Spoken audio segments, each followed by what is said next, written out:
Hello, everyone, and welcome to Lesson 4 of Writers Academy's World Building course. In this lesson, we are going to be covering history and lore in your world building. So without any further ado, let's begin. I'm Coach Abe, and I am happy to have you here with us. World history is incredibly important to your story. Without your characters or your world knowing where they're from, the struggles that their founding fathers had to take before getting the civilization that they have now, your characters won't really know where they're going. They won't have that appreciation for the histories of old. They won't have that inspiration. So that's why it's so important to have good, in-depth history of your world. Now, most of this history that we're going to create doesn't have to actually be in your story. It doesn't have to be like in your writing. However, it's good for you to know in the back of your mind because it'll help shape the worldview of your character. And the worldview of the character shapes their actions. And guess who's shaping their actions as well? You are. So they go all hand in hand. So let's begin. There's 5 different aspects when it comes to world history and lore. We're going to start with the world history. Defining eras or periods is crucial for providing a sense of historical context. These divisions in your world's timeline help readers and players understand the progression of events. For example, you could have a golden age of prosperity, followed by a time of darkness to convey historical shifts. You'll notice this, say, in the Lord of the Rings. There's like those different ages, the first age, the second age, the third age. All these different ages have something to do with the ring or different power struggles in Middle Earth. For our world, we would have the Bronze Era, which is ancient times, and then we would have the Middle Ages, and then we'd have the Age of Exploration, and then pre-modern era, and now the modern era. So all these different eras allow your readers to pinpoint different events that took place and see how they relate to other events in the same era. If you didn't have eras and you were just throwing out like different dates and stuff, it would be a lot harder for your readers to truly grasp why those events are important if they aren't sure like when they happened or why they happened. But in an era, they'll get the idea of what was going on at the time. And that will help them draw conclusions as to why this event was important for your story right now. And then, of course, the key events are key when it comes to filling up eras. The key events you choose will be the turning points in your world's history. These could include the founding of great empires, major conflicts, natural disasters, technological revolutions, or signaling of significant treaties. Each event should have a ripple effect on the world. And that's what I'm saying about the eras, right? Going back to that. These events will have a ripple effect on the entire era, meaning that it'll show the relativity to other events around the same time. We can look back to our own history to see great empires rising, like Rome, major conflicts like World War II, natural disasters like Pompeii, technological revolutions, AI right now. All these different things are huge events that have a huge ripple effect throughout the entire world and that entire era. The 2020s is going to be known for the natural disaster of COVID, but also for the technological revolution of AI. So just keep that in mind and remember that eras and key events are key to holding together the mesh of your world history. Without the eras and key events, your readers nor your characters will really understand why their history matters. After key events, we have to get into historical figures because these can bring life to your history. You have to develop their backgrounds, motivations, and the legacies they left behind. Highlight their virtues and flaws, making them relatable and memorable characters. Now, when I say memorable characters, I say that assuming that you're going to be making like a prologue or like a prequel, maybe just some flashbacks of these historical figures. If not, then you don't really have to worry about giving them too much like development. However, it is important for your readers to know why they did what they did, right? Like what were their motivations, what were their backgrounds. Say if there is a peasant, right? Long time ago, and then one day they grew up to be the king somehow, right? Through a revolution, they changed the world. They became king. That would be a very inspiring historical figure to your readers and to your characters. So historical figures are almost as important as the events because without historical figures, your characters nor readers have anyone to look to for that inspiration and guidance on how to live in your world. And now, cultural evolution. Cultures evolve over time. It's essential for showing societal growth and change. This can be reflected in art, language, architecture, and shifts in societal norms. You might depict how a traditional society transforms into an industrial one, influencing every aspect of daily life.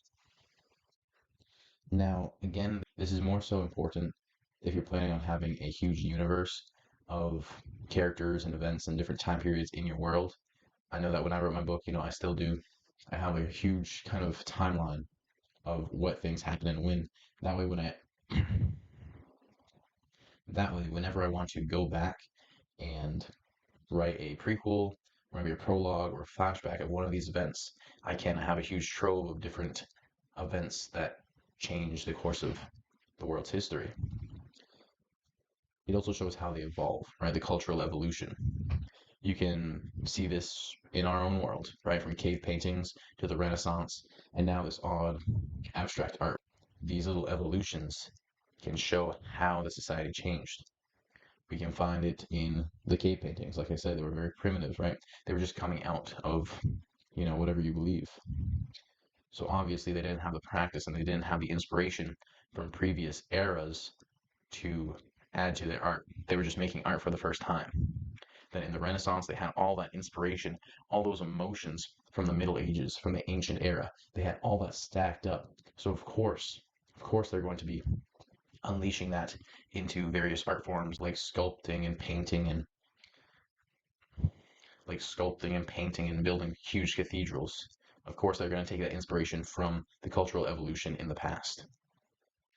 This brings us to the second aspect, which is mythology and legends. Now, I say creation myth here, but obviously every single world was created somehow. So the myth can be synonymous with the actual history for this case. The creation myth explains the origin of your world and often serves as a basis for religious beliefs and cosmology. If you want to know more about creation myths, I highly suggest checking out ancient China, ancient Greece, ancient Scandinavia. All those lands had absolutely incredible myths to their creation. I mean, who knows? It might be real. It's not my place to decide that, but it is my place to suggest to you to go check those out for more inspiration on how to write your own creation history. And then we come to heroic legends. Again, every civilization since the beginning has had heroes. They've had legends to inspire them.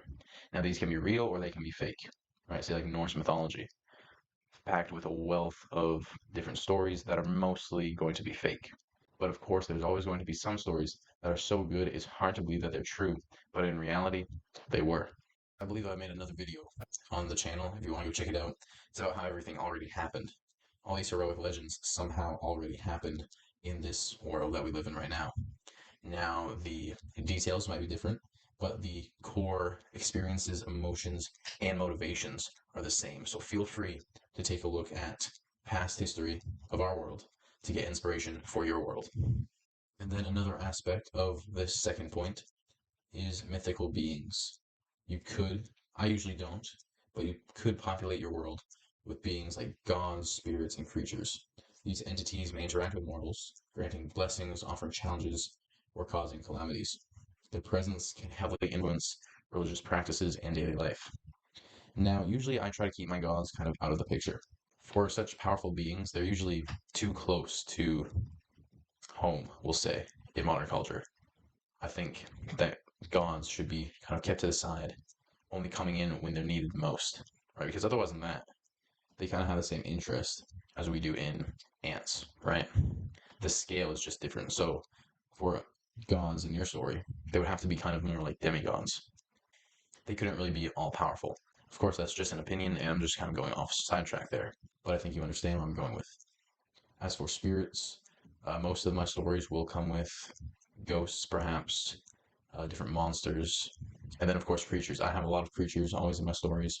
There's always at least a couple different fantasy races that I make of myself, along with different animals that you aren't going to find anywhere else. So yeah, feel free to go crazy with creatures and spirits. Like I said, with gods, it's a bit more sensitive. You don't want to make them just like the Greek gods that were super interested in human life for some reason. Then there is moral tales. Fables and moral stories reflect the ethical values and lessons their world's inhabitants hold dear. These tales can be woven into cultural traditions and serve as parables for both young and old. Right here, actually, I have Aesop's Fables. This is a great book written in ancient Greece, collected by this Greek slave, actually, Aesop. He wrote a couple, maybe most, but really it was just a collection of the culture's understanding of different morals.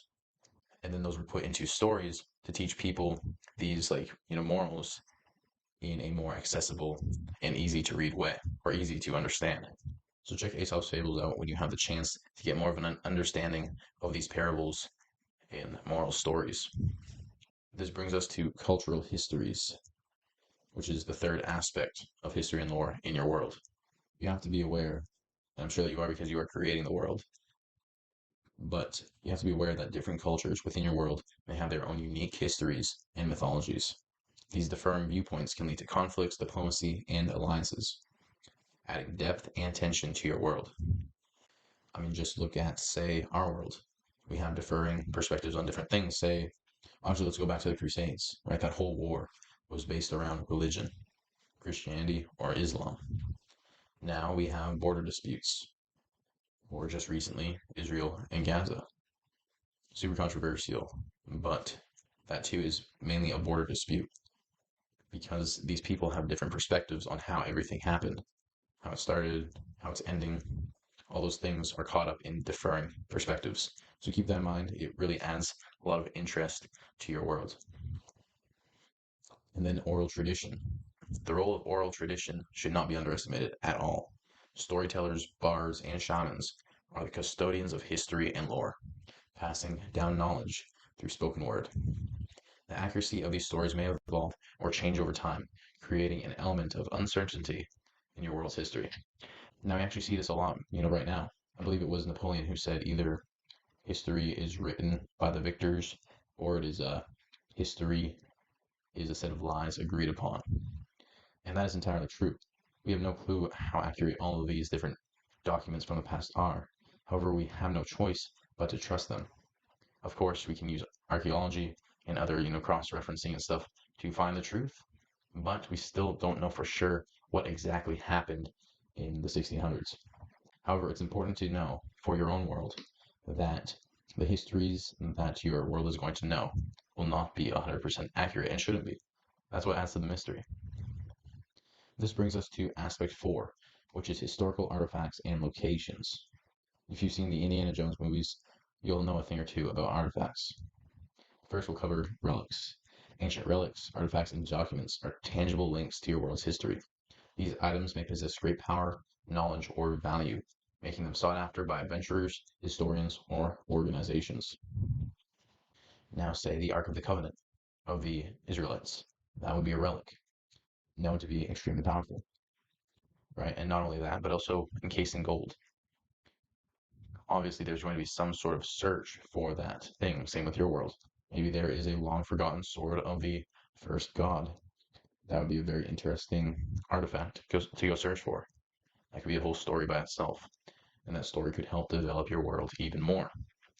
It could be a side story or a short story in a collection of different stories for your world, right? I'm planning on bringing out a book soon that's just a collection of different shorter stories that adds and builds more to this huge universe that I'm creating.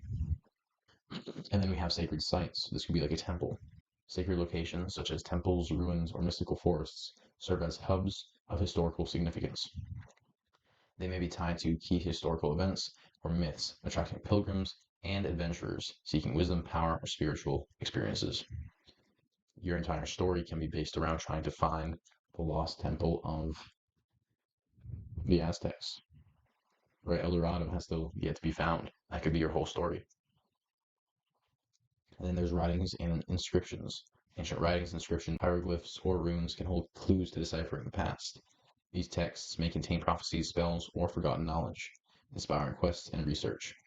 Now, this goes along with the number one rule of world building, which is to ask a question, and then answer a question.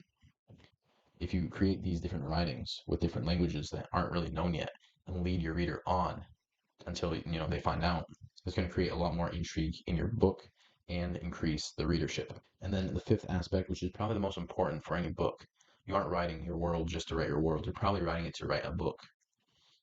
And that is the impact on the present. What is the impact that all this history has on your character? If it's really not necessary, it's really not needed in the book.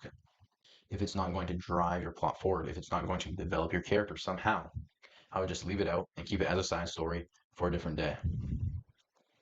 Like, how does the past influence politics? Historical events and legends have a direct influence on the political landscape of your world. Rivalries and alliances may be rooted in historical grievances or shared cultural backgrounds. And cultural traditions. The historical beliefs and traditions of your world can shape daily life and customs. Look at the USA and Thanksgiving and Christmas. These traditions shape our world. They shape our lives during those months. But if we didn't know why we celebrate Christmas or why we celebrate Thanksgiving or why we celebrate 4th of July, we wouldn't. It wouldn't matter to us. So you have to make sure that your reader knows why these traditions matter to your character. And then, of course, the past is also experienced by your character. This will impact your character's motivations. Past traumas, aspirations, or family legacies can drive their actions and decisions, making their journeys more relatable and meaningful. We've all had some sort of event in the past that has driven us forward. There's something that is pushing us to the finish line. For you, it's probably maybe your grandfather was like, hey, you should write a book someday. And now that he's gone, you want to finish what he asked you to do. That's kind of a random example, but I think you know what I'm saying. There's always a reason for these different actions. Your character shouldn't be any different. That takes us to our conclusion. In world building, history and lore give depth to your universe, shaping its identity and culture. They lay the foundation with eras, key events, and figures, while cultural evolution, mythology, and lost histories add layers, impacting politics, customs, and character motivations. History and lore make your world relatable and captivating. I want to thank you for joining me today as we went through the history and lore lesson. This was lesson 4 of our world building course here at Riders Academy. I highly encourage you to check out Coach Nick, Coach Ben, and Coach Spencer's courses as well. There's a wealth of more information there, and look forward to seeing our premium courses come out. If you have any questions, feel free to message me in the chats, or if you have any suggestions on the next lesson, I also want to hear from you.